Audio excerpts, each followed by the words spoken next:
out to sea. So the boys started picking it up, throwing it back, picking it up, throwing it back. So this way they could live. And the weather got worse, the place got much tougher, and all of a sudden, an elderly man was watching him, looked at this poor boy, and as he kept trying to throw the starfish back, and he started yelling. He said, you know, who really cares? Who really matters? What you're doing is useless. You can't hold back the ocean. And with it, the little boy picked up that one starfish that he was throwing back to live, and he said, to this one it matters. Because that's all that's involved. I want to thank all of you for throwing me back and giving me a second chance to God bless you.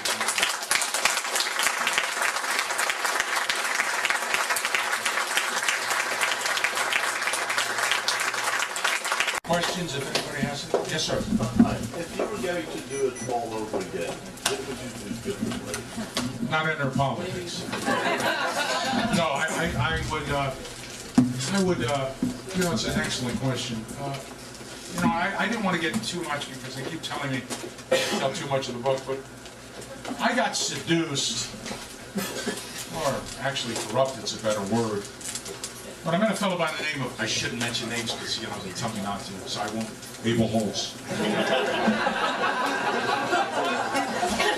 No, I didn't mention Abel Holtz because I can't mention that name. You know, he had a beautiful waterfront home. You know, I was living in a garage apartment, making $6,000 a year as a commissioner. And all of a sudden, he took me to the back of this beautiful home. They had an Italian custom-made yacht. I've never seen a yacht that beautiful. They make great things in Italy. You know, they make great people, great wines, great pastas. And this boat looked like something out of a dream. You know, it's like the kind of boat you want to get on and just never stop, you know, with your loved one, with your partner. And he looked at me, and I looked at his house in Teakwood. He looked at me and he said, you know, you can have something like this. And I looked at him and go, well, that sounds good to me. What do I do? He said, I want to put you on a retainer. I said, wonderful. I'd love to. I can represent you legally. And he looked at me and said, no. He said, I want you to get my son on the zoning board. Right then and there. Remember the serpent with the apple? How good it looked? I should have right then and there had an alarm go off. But I didn't. I made a terrible mistake with my life, sir. And I said, gosh, wonderful. And, you know, I started paying for it ever since. So my suggestion is, as hard as it is, simply resist temptation. And unfortunately, it's all around us. Avarice, greed, is one of the worst. You know, and I can tell you that. When you see somebody that's got something you want, don't covet it. Wish them well. Say, thank God you have it. You know what? But I'm happy with my 1994 Explorer. So what if it doesn't run? It's the only thing I got from my ex-wives. You know, they got the houses, the bank accounts, the stocks, the dog. Who fights over a dog in a divorce? You know, you should. I was lucky. Yes, sir. Before my question, I just wanted to check. What years were you married? Because I'm new to Miami. What years were you mayor? Like, what years was I married? Yes, sir. I was mayor from 1985 to 1991. Thanks to Don Bailey. I mean, he was the one that got me there. My question was about this. I'm from Tampa, but I've only lived in Miami the last couple of years. And I'm Jewish myself, and you mentioned repeatedly, you know, your fondness for the elderly Jewish population. You volunteered for the tenants. I saw a program last week, and this is something I've heard about before, about, you know, the Yiddish culture, the elderly Jewish culture that used to exist in Miami Beach before. A lot of them were kind of pushed out by a lot of the development. And it seems to me, just in general, like there ought to be a law. I mean, if it were up to me, if I were God, there would be a law that says anytime a city is going to have redevelopment and they're going to force people out, that they have to have one of two things: either guaranteed equal housing currently available at the time they move, or if they don't have that, some kind of financial vouchers that can give people the chance to pay for it. And otherwise, a government should not be allowed to kick people out. That's just my view. So, I mean, talk about, I guess, your experiences as mayor. you know, with that, because I know a lot of elderly Jewish people, as you know, who are, you know. Yes, sir, that's an excellent question. What happened in Miami Beach, because I can only talk about Miami Beach, what drove out the predominantly elderly Jewish population was the crime. It got so dangerous to live in Miami Beach, as officers were ready to set. We lost 2 police officers within a span of to violent shootings. They were gunned down. I'm not talking about accidental driving, vehicular. I'm talking about violent shootings and very much violent killings. And it was sad. Scott Rackow, another Jewish police officer, who had been bar mitzvah at the Temple of Emmanuel, got gunned down and killed by a drug dealer and everything. What happened in Miami Beach was the crime got so bad is that the elderly population suffered so much that unfortunately when they passed away they were never replaced. And the property values fell so badly that developers came in. Yes, sir. My question has to do with, of course, this particular problem of the Mario Boatman.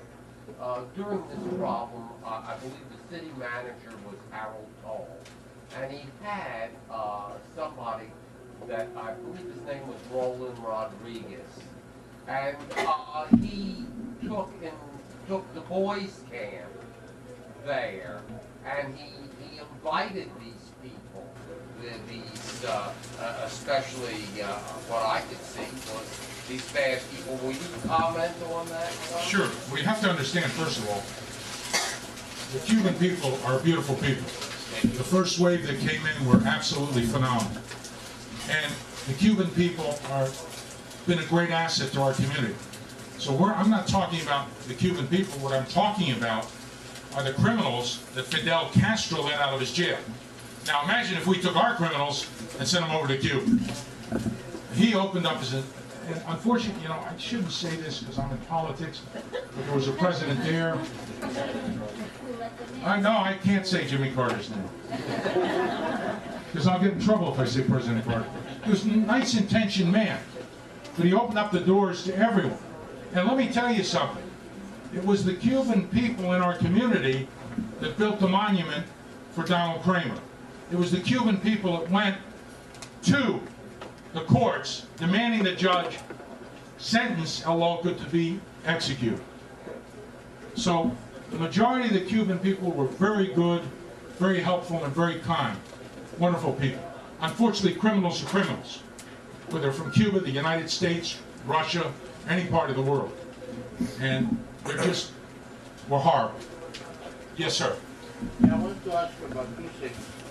Did you ever work with Mayor Norman Cement that finished his political career when he said that he wasn't going to get any margaritas into Miami Beach? And what do you remember about the Kramer? About Donald Kramer? No, Kramer, the one that had all that auto plan. I'm sorry, I wasn't there when Kramer came after me. Thank God, I can't get blamed for that one.